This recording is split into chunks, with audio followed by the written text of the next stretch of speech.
Very good afternoon. So under the theme of social entrepreneurship, we are having our team STS, whose full form is Serve the Savior.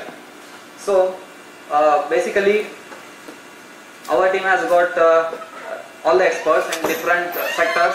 So I would not like to extend their introduction. Directly, let us come to the statistics. According to the survey which was carried out by the government of India, every year there is a total suicides of farmers more than 12,000, and this 12,000 are only those 4 suicides noted out of 10. And there is also one more fact that year by year there is a deviation of 10% population which was involved with agriculture. Every year 10% of the farming community is deviating from the agriculture, and if the same rate continues, after 10 years we will be having very less and less amount of population involved in agriculture, and it will be a death hard bang on the Indian economical system, which is highly supported by agriculture and agro industries. So we have a very simple logic. We need to attract more youth, more number of people towards agriculture by showing them one thing, that still agriculture is a profitable business. So to do that, the solutions in front of us are only two. We need to increase the productivity, we need to increase the value addition, we need to establish a direct market between the farmers and the consumers, and one more thing, we need to reduce their expenditure. So the overall revenue will be increased.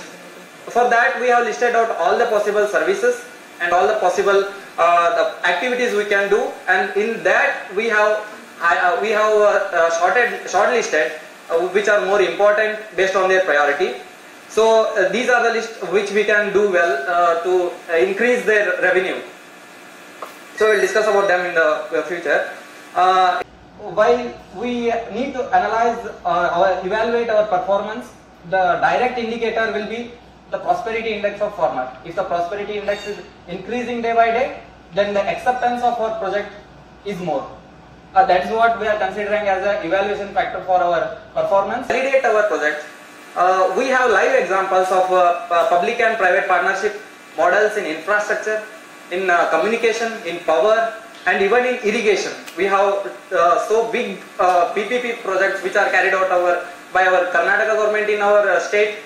So it will definitely work out with agriculture, and up to some scale they have tried and they left by not putting more effort or not expertising or not reviewing their plans. So we need to carry out that further. And when it comes to the time, at this time we really have that necessity for a whole and integrated package which can serve the farmer by his side. So I call this as a friend of farmer package. We are working, we are having services, sales, research, manufacturing, and everything in a co-line with the farmer from the first day to the day he gets his payment in his hands.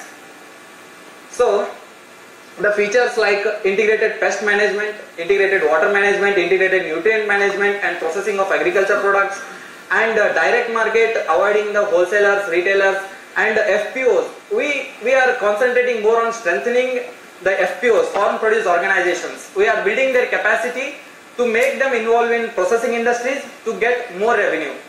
And here is a concept called two-way supermarkets, where we want to establish a common platform for farmers and for the agriculture input manufacturers and for food consumers, so that they can understand what is the basic necessity, so that they can have the discussion or they can have the exchange of data and knowledge, and the market will be simpler and the competitive rates will generate a best uniformly distributed economic system within all 3 sectors.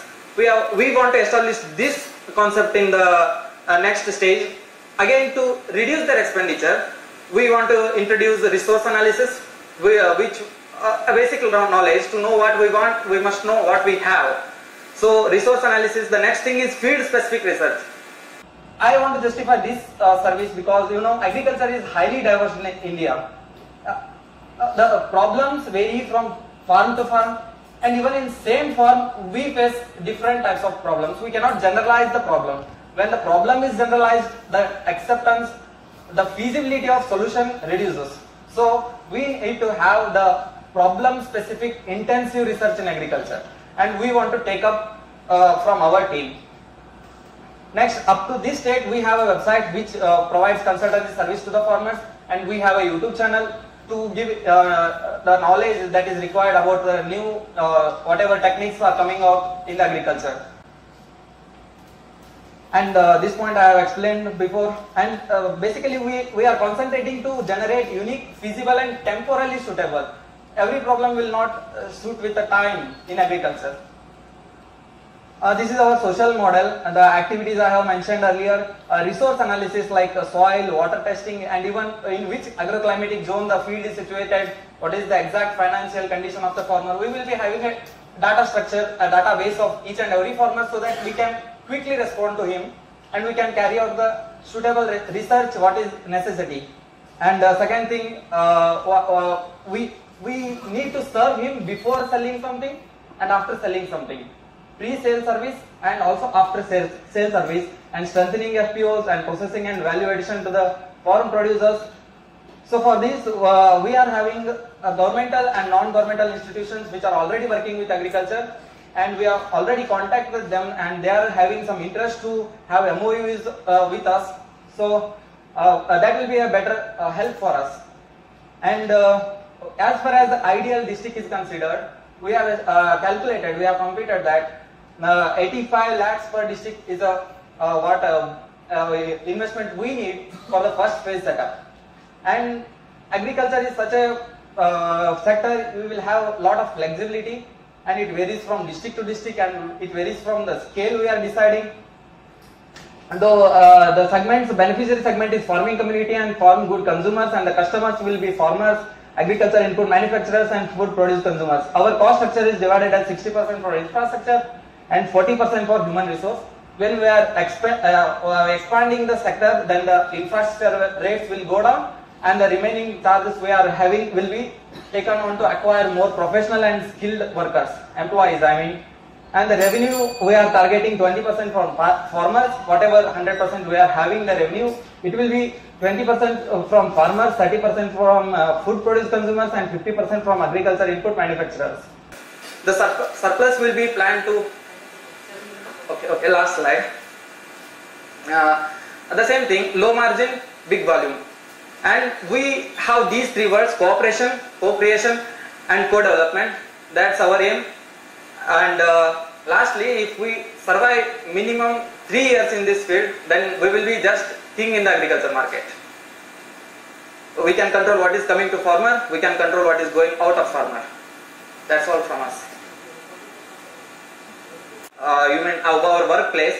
In that, every village we have selected 20 farmers of different, we consider social factors from different background, different financial condition, different religions, and we have identified the actively who are involved in agriculture, and we had a discussion with them. So in what form it will work effectively. Actually, the ICR also recommends soil and water test for every 2 years, but no one is carrying out that. And we want to give a ready-made prescription at what dosage of fertilizers they need, what dosage of inputs they need. Sir, please. You mentioned something like 85 lakhs per district. Yes, sir. Investment, and if you want to go with, say, in India, there are say 600, 500 odd districts, right? Yes, So sir. if that is investment. Actually, it involves such investment, sir. I mean that 85 lakhs includes mobile soil and water testing vans, and a database management system, and professional employees. So what the government is also doing a lot of water test, the soil testing and other engineering. Yes, sir. That's the main problem with government hospitals and private hospitals. I think you can understand that. They are not. You mean the reliability with the farmers is not up to the mark, and they are working hard to reach there. They are not able to get from where they can test, and we are making it simpler. While we can have doorstep delivery to wash our vehicles and pets, why are we neglecting the farmers? Okay. Thank you. Thank you very much.